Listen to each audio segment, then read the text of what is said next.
My name is Margaret Lawson, and the day my son sold my house was the day I realized love can sign its own eviction notice. It wasn't a stranger who put up the for sale sign.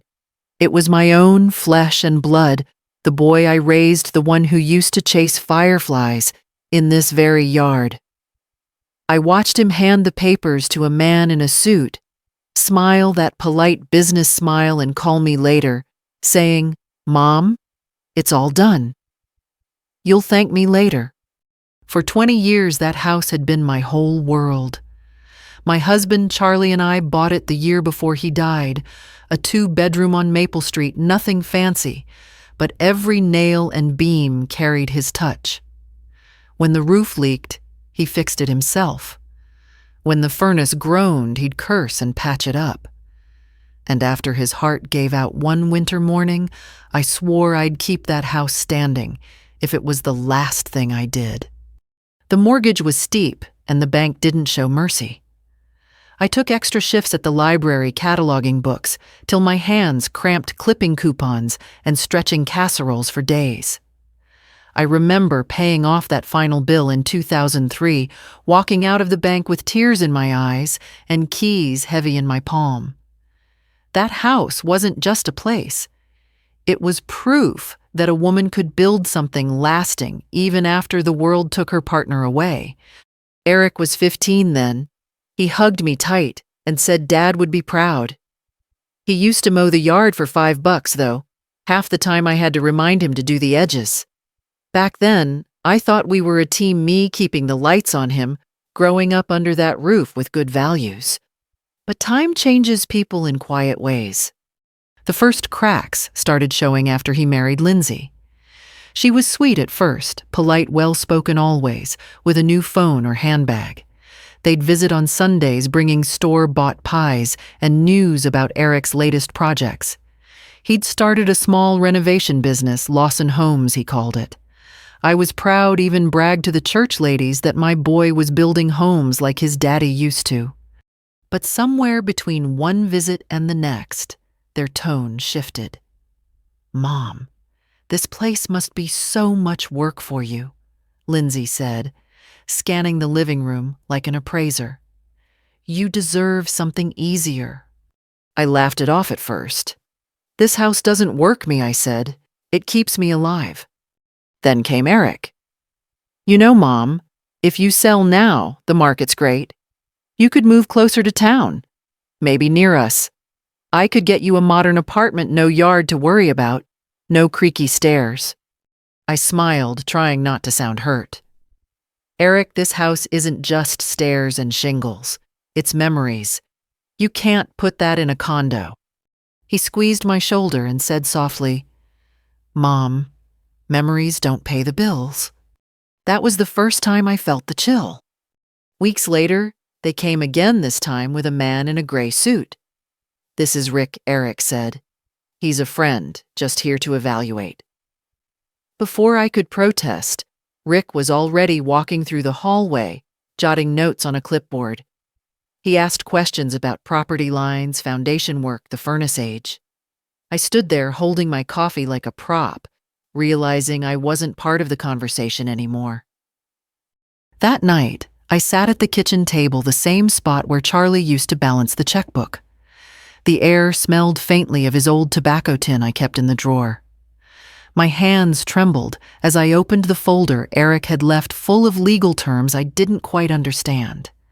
There were phrases like temporary deed and transfer of title, but Eric had said it was just for refinancing. I wanted to believe him. I signed the papers because I loved him, because I trusted that no son would take what his mother built. 2 days later, the for sale sign appeared. I stared at it through the window, the red letters glaring under the Indiana sun. My neighbor Helen called that afternoon, her voice full of sympathy. "Honey, I didn't know you were moving." "I didn't either," I said. That night, I couldn't sleep. I walked through every room, the creaky floorboards, the pictures on the wall, the smell of pine cleaner still lingering from that morning. Every inch of that place held something sacred. The rocking chair where I held Eric when he had nightmares. The doorway where I measured his height each birthday. The porch where Charlie taught him to tie fishing knots. And now my own child had turned it into a listing. Still, I tried to stay calm. Maybe he knows what he's doing, I told myself. Maybe this really is for the best. I repeated it like a prayer.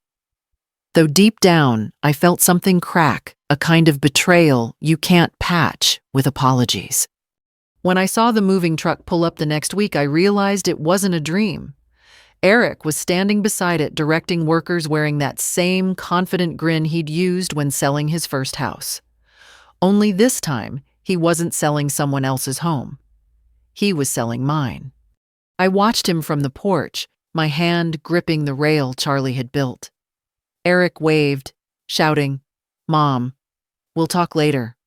Okay? You're gonna love the new place." But I didn't wave back.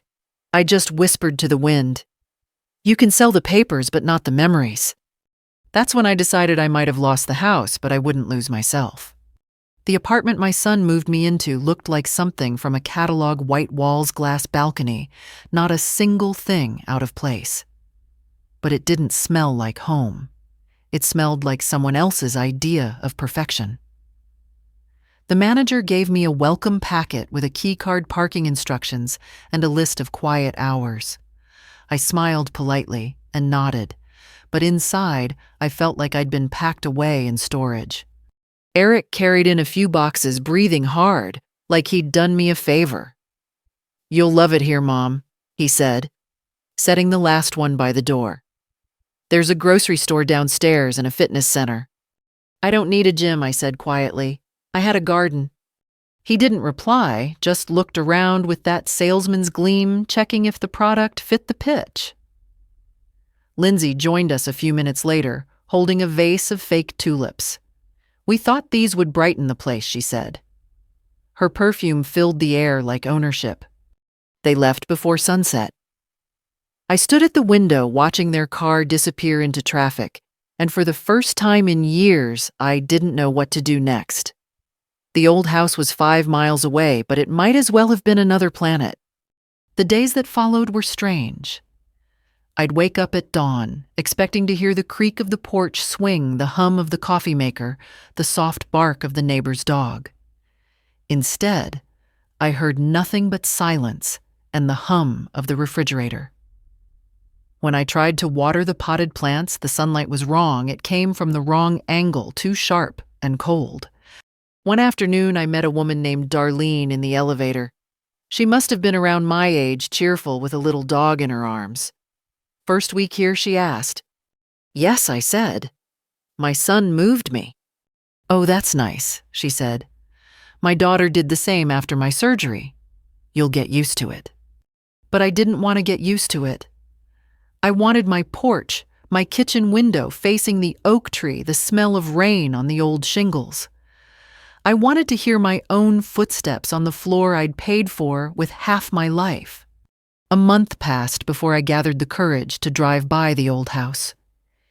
It was late September, Indiana autumn in full bloom. The maple trees were bleeding orange and gold across the street. When I turned onto Maple Street, I saw a fresh coat of paint on the siding, white, too clean. The yard looked trimmed and hollow, like it had forgotten who lived there. But what caught my eye wasn't the new paint. It was the sold sign still sitting in the grass, and beneath it, in small letters, I saw Lawson Homes, LLC. For a moment I didn't breathe. My son's business name. I pulled over and just sat there, gripping the steering wheel so hard my knuckles went white. I watched a stranger pull into the driveway, a young man unloading boxes from a truck. He waved at me friendly like I was just another curious neighbor. That night I called Eric. "I saw the house," I said. "You sold it under your company's name." He hesitated. "Mom, don't start this. Answer me." "Yes," he said, finally. "It's just business. We bought it under Lawson Homes, renovated it, and resold it. That's how it works." My throat went dry. You mean you. You sold my home to yourself." He sighed. "You don't understand. I did this for you. You got a better place now, and the profit from the sale helped stabilize the company. It's all legal, Mom." "Legal doesn't mean right," I whispered. The line went quiet for a long moment. Then he said, "You've always been too sentimental. It's just a house. It was my life." I hung up before he could answer. That night, I sat at the small kitchen table of my new apartment, looking at a faded photograph of Charlie on the porch. He had one arm around Eric, both smiling, both proud. I traced their faces with my fingertip and said aloud, "Charlie, I think our boy forgot what walls mean." In the days that followed, I tried to distract myself, joined a book club, walked around the complex called Old Friends. But everywhere I went, people spoke about things I couldn't care about. New restaurants, phone updates, travel deals. I was floating through someone else's world. Then one Sunday after church, Helen, my old neighbor, called. "Margaret, I didn't know if I should tell you this," she said, "but there's a crew working on your house. They're tearing out the porch." My porch, the one Charlie built with his hands. I drove straight there without thinking. When I pulled up, I saw men with hammers and saws the old railing piled in splinters by the curb. Eric wasn't there, but his company truck was. I got out, shaking. A worker approached me. "Ma'am, can I help you?" "Yes," I said, my voice trembling. "You can tell your boss this isn't just lumber. This porch held a marriage, a childhood, and a lifetime of mornings." He blinked, confused. "Sorry, ma'am. We're just following orders." I stood there until they packed up for the day, then walked across the bare boards. The house smelled like new paint and sawdust, not mine anymore. Still, I bent down and picked up one small piece of wood, smooth and splintered, and slipped it into my purse. When I got home, I placed that piece on my kitchen counter. I didn't know it then, but that scrap of wood would become the start of something not revenge, not even justice, but remembrance. The morning after watching them tear down my porch, I woke up with a strange calm. It wasn't peace, it was clarity. I realized that silence had become my weapon. My son thought he'd handled me, boxed me into this sterile apartment, and closed the book. But I wasn't done writing my story. I made myself coffee in the little kitchen and sat at the counter, the piece of porch wood beside me. Its grain was rough under my fingertips, splinters pressing like tiny truths. I decided to start keeping notes not out of spite, but to make sense of what had happened. Every receipt, every email, every detail about the house. It was something to hold on to. A few weeks later, I stopped by the county records office. The clerk, a young woman with neat hair and tired eyes, helped me pull property documents. I told her I was just checking something for my son. When she slid the folder across the counter, I saw my signature, neat, careful, right where I'd signed months ago, and below it, his company's name. The sale price was nearly double what Eric had told me. That night, I read the paperwork over and over. It wasn't just betrayal, it was deception. He had used me to profit off the very roof that sheltered him his whole childhood. But anger alone wouldn't fix anything. I needed to be smart. I called Mr. Jensen, a retired notary and old friend of Charlie's, who still lived 2 blocks from the old house. He'd always been a quiet man with a memory like a ledger. When I told him what had happened, he listened without interrupting. "Margaret," he said finally, "if he used your name to transfer ownership while claiming it was for refinancing, that's a breach of trust. Maybe worse. You still got the paperwork from the bank." I did. Every single payment receipt since 1984 kept in a shoebox labeled house. He smiled softly. "Then you've got what matters. Paper doesn't forget." I started visiting the old neighborhood more often, always from the car. Sometimes I'd park across the street and watch the new owners work on the lawn. They looked happy young couple, maybe early 30s. The woman planted mums near the porch where my own had once grown. I didn't hate them. They didn't know. One afternoon, Helen came over to my car window. "Margaret," she whispered, "your son came by last week. He looked awful thin, stressed. Said something about business troubles." I didn't answer. I just watched the wind move through the trees. The next day I got a call. "Mom," Eric said, his voice tight. "I know you've been digging. I saw you near the house. Please stop. It's complicated." "I'm sure it is," I said. "It always is when there's guilt involved." "Mom, I didn't mean to hurt you. The company needed cash flow. It was supposed to be temporary. I thought I'd buy it back once things stabilized." "You thought wrong." Silence. Then softer. "You wouldn't understand business." "No," I said, "but I understand family."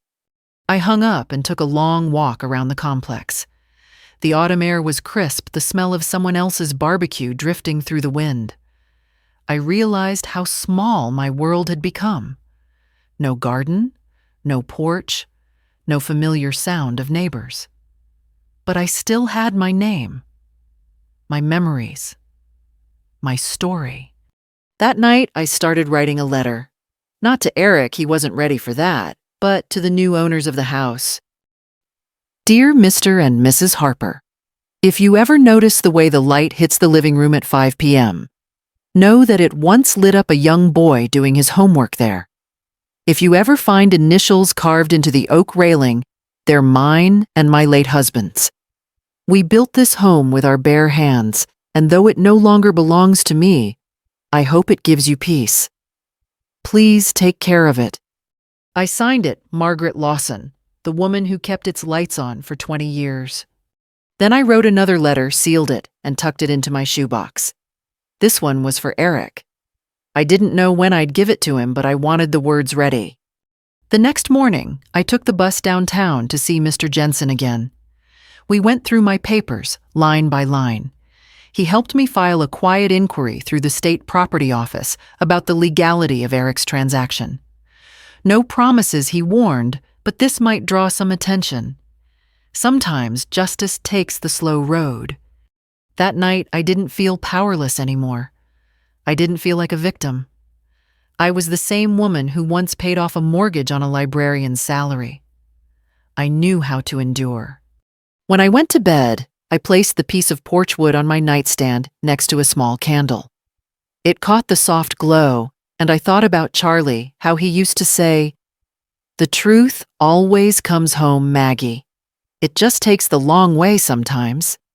I whispered back into the dark, then let it find its way now. I didn't know what tomorrow would bring, but I was done waiting for someone else to make it right. I was ready to turn quiet truth into quiet revenge. A few weeks later, a letter arrived from the county office.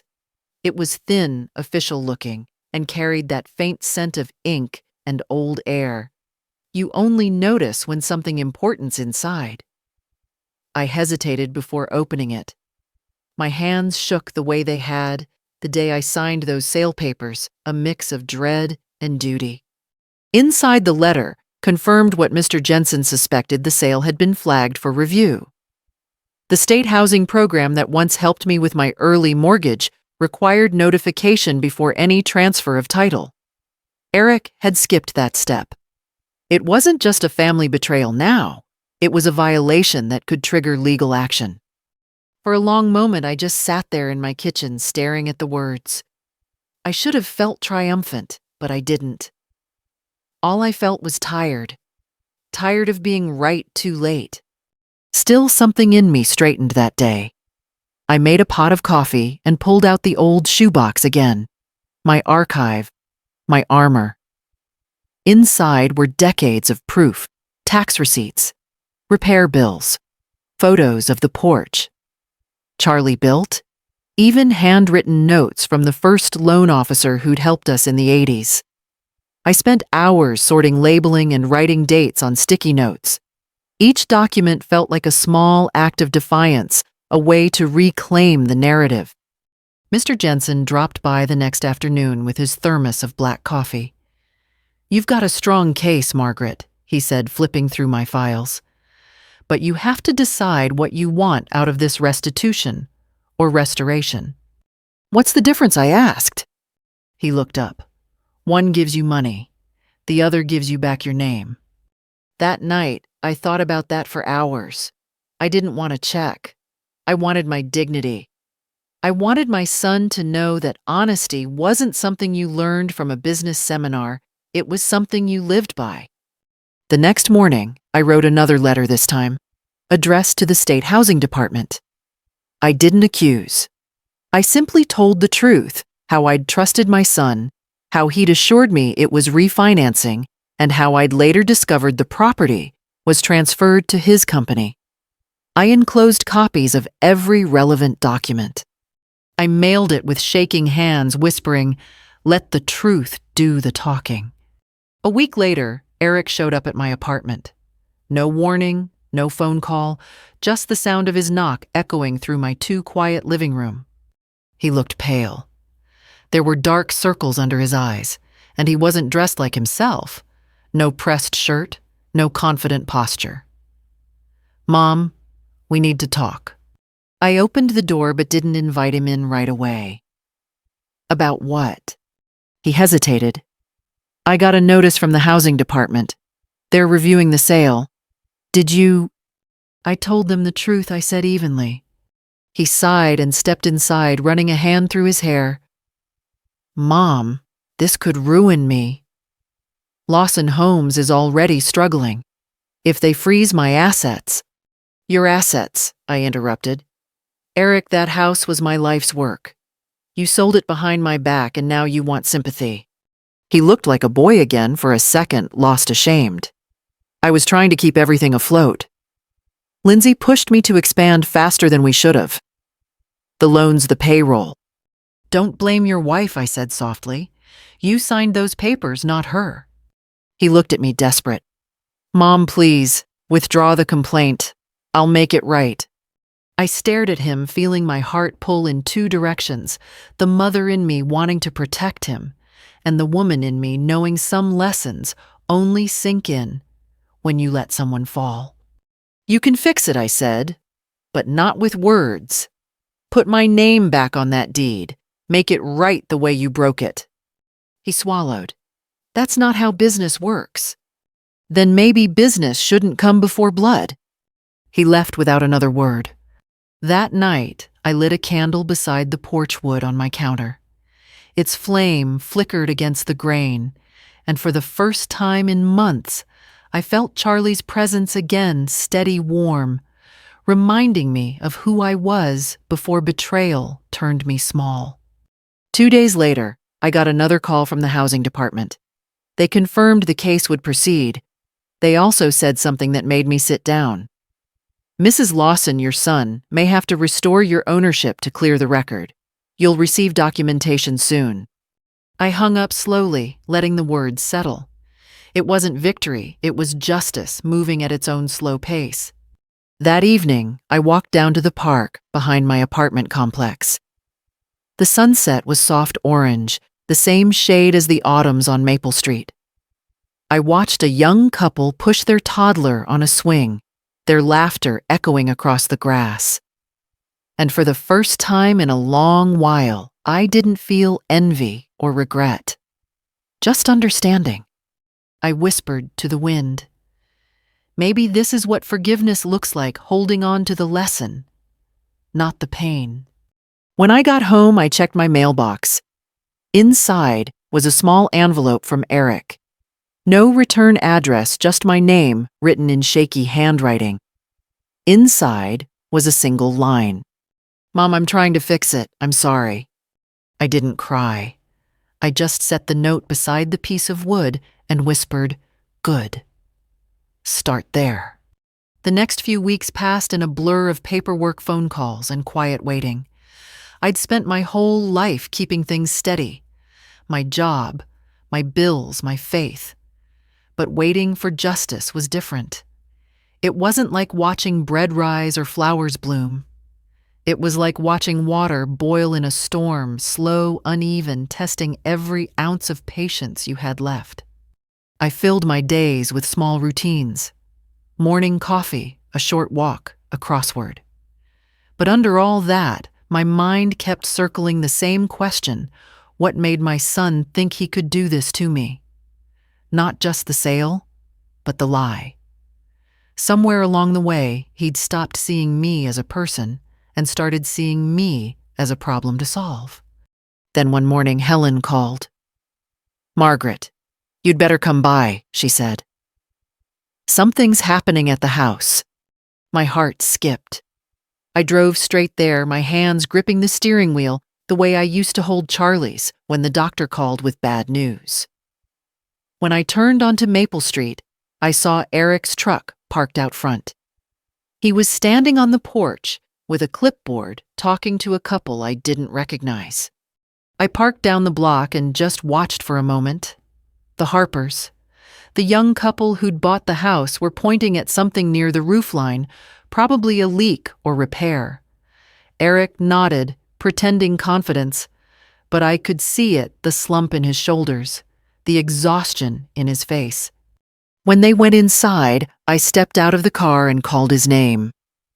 Eric. He froze. When he turned, his eyes widened like he'd seen a ghost. "Mom, what are you doing here?"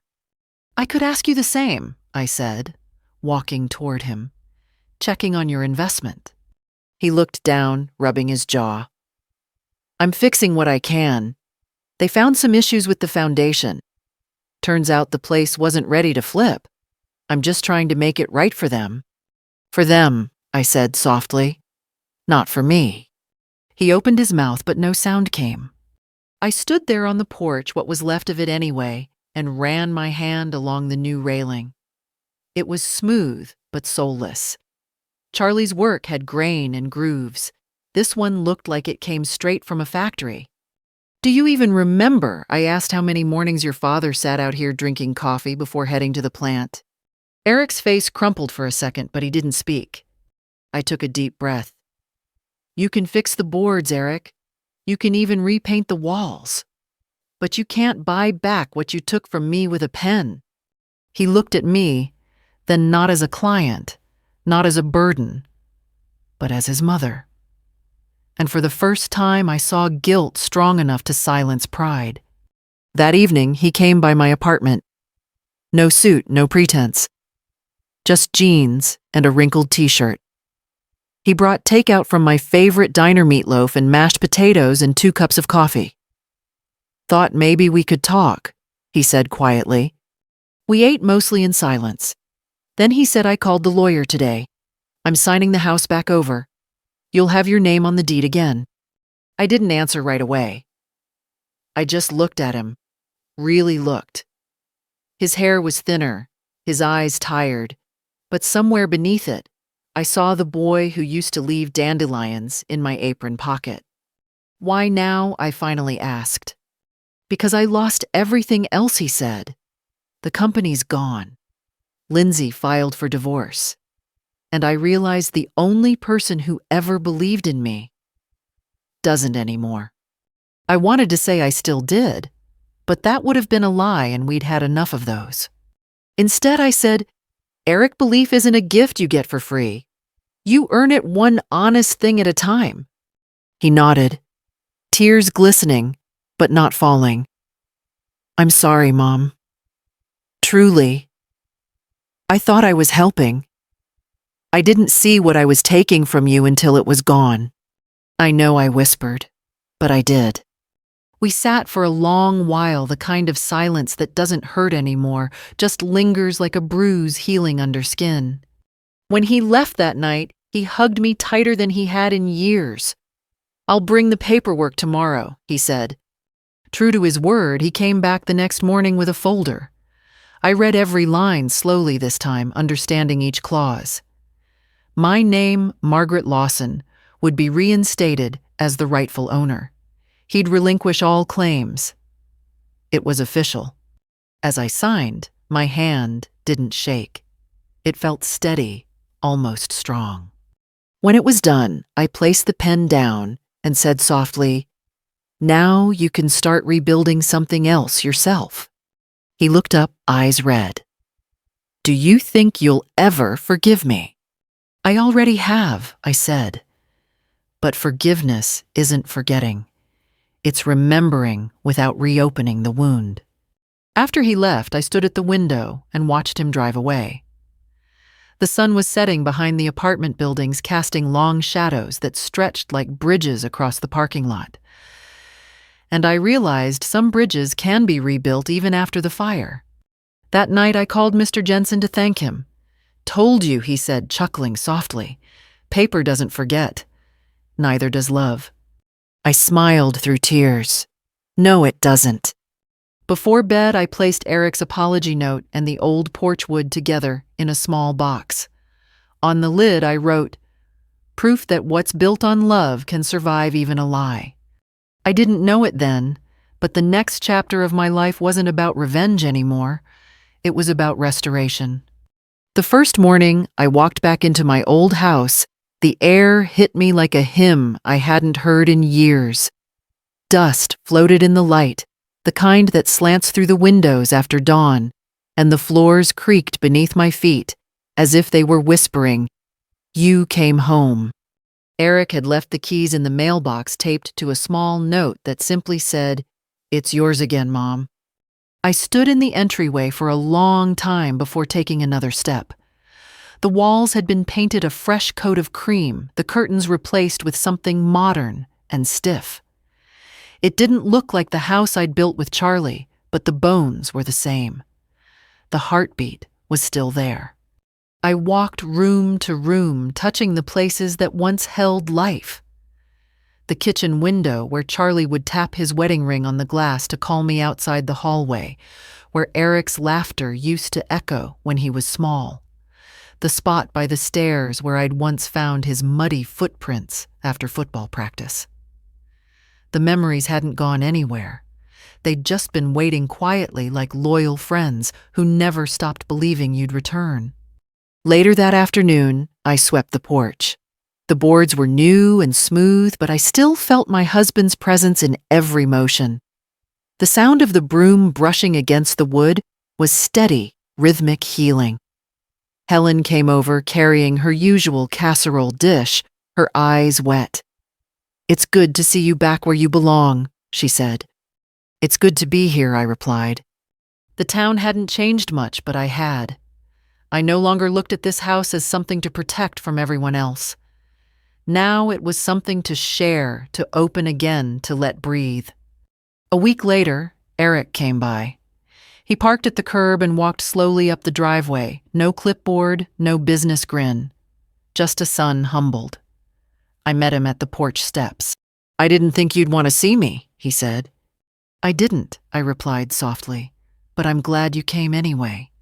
He nodded, glancing around. "You fixed up the place already." "Just cleaning," I said. "Houses need attention, not money." He smiled faintly. "You sound like Dad." We sat on the porch swing together, the new one I'd installed where the old railing used to be. For a long while, we didn't talk. Then he said, "I've been going to counseling, trying to figure out why I thought success meant erasing where I came from." "That's a good start," I said. He looked down, his voice cracking. "I don't deserve to be here." "No," I said, "but neither did I deserve what you did. And still, here we are." He blinked hard. "You're forgiving me." "I'm teaching you," I said. Forgiveness isn't free. It's earned one visit, one action, one day at a time. He nodded, tears spilling now. "What can I do?" I gestured to the garden patch along the fence. "Start by planting something. Your father always said a man who plants roots can't run from his mistakes." He smiled through the tears. "Then I'll plant plenty." For the next few hours, we worked side by side.